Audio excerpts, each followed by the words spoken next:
Alan, you talked about a lot of the stuff that is going on at the state level and as well as at the federal level.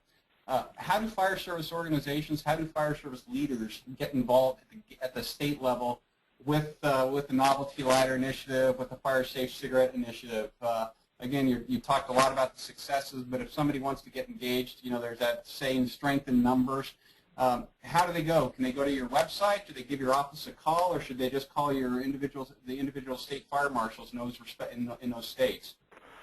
Do all of it, Bill. I know that was a long question for such a short answer, but many states do have statewide education associations that deal strictly with fire prevention. Many have inspectors association. Many have chapters of the International Fire Marshals Association, and I would recommend they all go to work together. You know, we here at NASM try to use that enterprise approach where we bring all the stakeholders to the table when we have a fire topic of that nature to get something done about it quickly, and using all your resources and available resources at your fingertip is certainly the way to get that done. And NASM does have some information on our website at firemarshal.org, and I believe NFPA has some information also. Okay. And what's the phone number for your office here in Washington in case they just wanted to make a phone call? Now, so you just tricked me. That was a trick question, wasn't it? You know what? I'll have some of my people track that down in the meantime. Got some questions here from listeners. What are the requirements for selling FSC on military installations? FSC on military. Yeah, FSC. You got me on that one. Oh, fire safe cigarettes. Oh, fire safe cigarettes. A federal. I'm sure it's going to fall. That's some research that we were asked to do too. That has not been completed, but it was our understanding. It's under the same authority that is under the tribals. Okay. So they would not. That would not be under a state regulation, right there, Bill. Okay. Got another question from Prince George's County Fire. How can we find and see other state laws to help form support, verbiage to help with getting support? I think you might have just touched on that, but if you want to elaborate. Is that with fire safe cigarettes, or was that with, did it specify? I believe so. There's a website that NFPA has put together regarding fire safe cigarettes. The Novelty Lighters also has a website for it. The best information is go to the firemarshals.org, and it'll direct you to other websites of interest. Okay. Sounds good. Just for the folks who are listening, the phone number for the State Fire Marshals Association here in Washington, D.C. is 202-737-1266. My guess is they'll probably even take a collect call. Just kidding. And their 1-800 number is 1-877-996-2736. So if you call those numbers, they can get you some information about what's going on at the state level as well as the national level. Got a question outside of those issues. Sprinklers. I know you guys have been engaged in the sprinkler initiative. ICC passed the code in Minneapolis. Now there's some opposition at the state level as far as the adoption of the code. State fire marshals engaged in the campaign to see that the code is implemented? Bill, the National Association of State Fire Marshals supports the technology of residential sprinklers and will continue to do that and provide assistance in any state that a state fire marshal asks for our assistance in, whether it goes through our Residential Fire Safety Institute, through our foundation for educational purposes at the local level with code officials and fire officials, educating their elected officials about the process of doing their own local ordinances, or educating the state folks at the state legislature about residential fire sprinkler systems. It's going. The first part of this entire war about residential sprinkler systems was last September in Minneapolis, and it was a wonderful, wonderful historical moment that I got to witness at the ICC.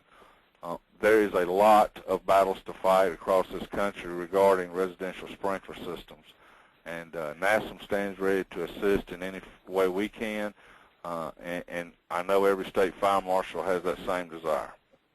Okay.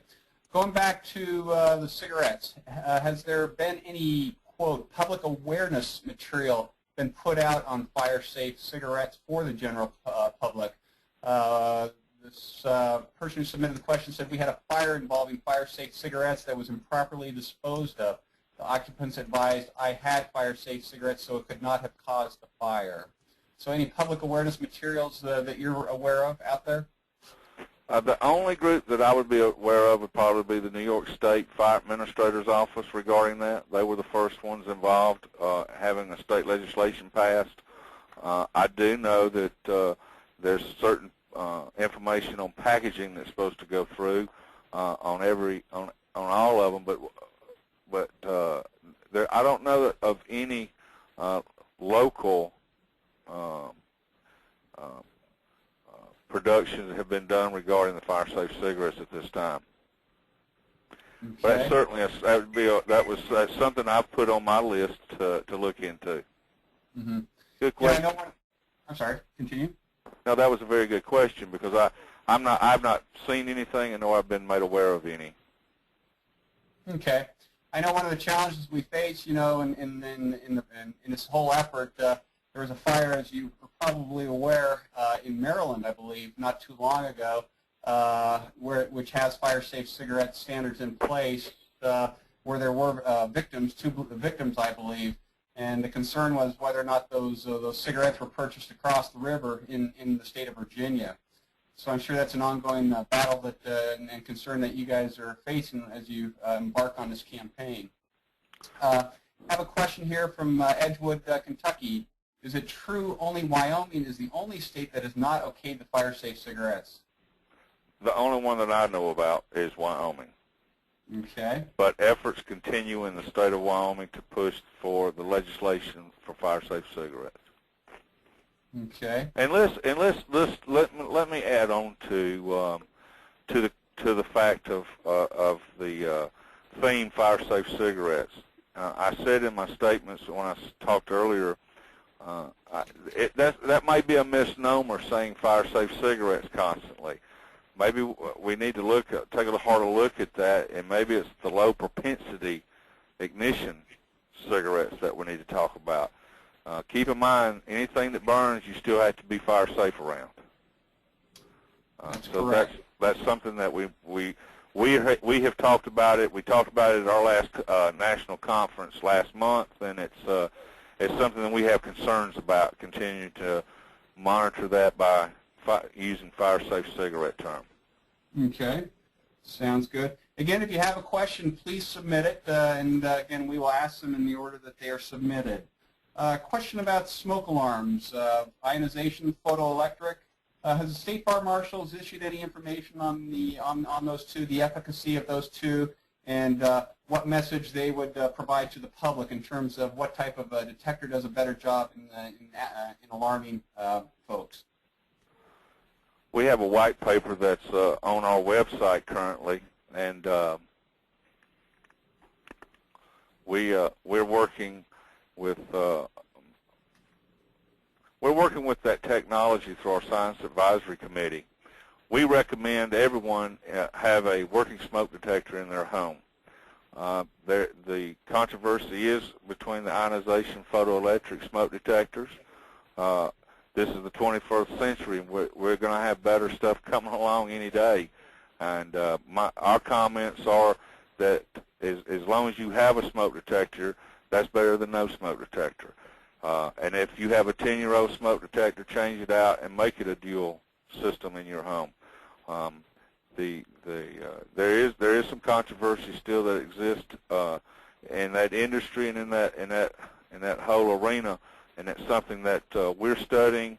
We're going to continue to study, and we're going to try to make the U.S. safer from home fires by using a combination of redundancy with both all detectors, including heat sensors. I think there's a lot of states that even have a CO or law now, and in combination with residential sprinklers, you're going to have a better chance of surviving fire at the place you call your safest place. Okay, sounds good. You know, I got a message from your office that I just gave out the wrong phone number. It's 202-737-1226, not 126, but 1226. I was going to correct you, though. Oh, good. Thanks.